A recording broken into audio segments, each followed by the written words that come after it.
ынтымактуу үй бүлө, атасы, апасы, балдары менен ынтымактуу. Бактылуу үй бүлө. Бактылуу үй бүлө биринчи. Кандай эме факторлору бул жакта бар экен деп. Жакшы, рахмат. Айырмачылыгы ошол жазгы эле жеке. Ой.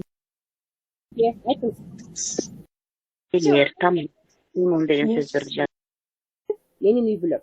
Сиздер айткан ынтымакта жашоо, акылман ата, мээримдүү эне, ак дасторкон, ынтымактуу үй бүлө деген сөз айкаштарынан мисалы бул сиздердин үлгү жууңуздар болот аналогиядагы. Ушул үлгү жукту байланыштырып, биз өзүбүз варианттарды ойлоп табабыз. А, Б, В, Г деген варианттарды ойлоп табабыз. Баарыңыздар мисалы, мен азыр ак дасторкон деген Жапар эжекенин сөзү мага да жакты. Ошол ак дасторкон дегенде, ак деген сөз менен дасторкон деген сөз негизги сөзү кайсы, урматтуу кесиптештер? Дасторкон.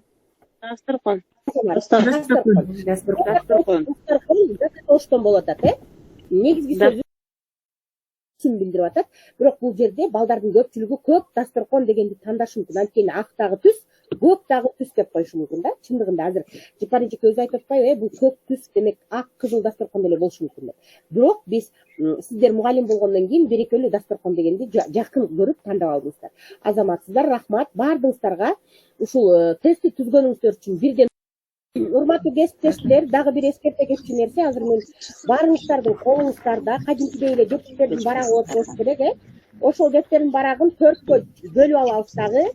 Же болбосо жаныңыздарда стикер болуп калса, ошол стикерди 4 стикерди алабыз дагы. Ар бирине маркер болсо жаныңыздарда маркер менен, ручка менен болсо деле болот. Түрдүү карандаш болобу, кандай ручка болсо деле кайра үстүнөн басып бизге көрүнө тургандай А, Б, В деген азыр бизде көтөрүп аткандар барбы? Дагы ким түздү? Мен окуйунчу. Окуңуз, Жапар эжеке, келиңиз.